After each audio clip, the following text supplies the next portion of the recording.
আপনি হাবিল হন, কাবিল হতে চায় না। কারণ কাবিলের আমল নামায় নবী সাল্লাল্লাহু আলাইহি ওয়াসাল্লাম বলেছেন কিয়ামত পর্যন্ত যত মানুষ খুন হবে, হাদিসটা শুনেন, কিয়ামত পর্যন্ত যত মানুষ খুন হবে সমস্ত খুনের একটা পাপের অংশ কাবিলের আমল নামায় যুক্ত করা হবে।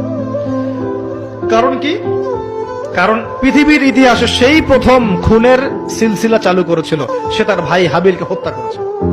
হাবিল কাবিলের এই সুন্নত এখন নাই, আছে? মুসলিমদের মধ্যে দেখবেন বহু কাবিল ঘুরে বেড়াচ্ছে, আছে না? হাবিলের সুখ ওর ভালো লাগছে না, হাবিলের উন্নতি অগ্রগতি ওর পছন্দ হচ্ছে না, হাবিলের কুরবানি আল্লাহর কাছে কবুল হচ্ছে, ও সহ্য করতে পারছে না, এই জন্য সে কাবিল হয়ে গেছে। এরকম কাবিলের সংখ্যার অভাব নাই তো পৃথিবীতে।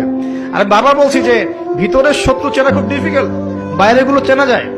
আমরা দোয়া করি আল্লাহ রাব্বুল আলামিন ভিতর এবং বাহিরের সব ধরনের শত্রুতা থেকে ইসলামকে হেফাজত করুন, আমিন।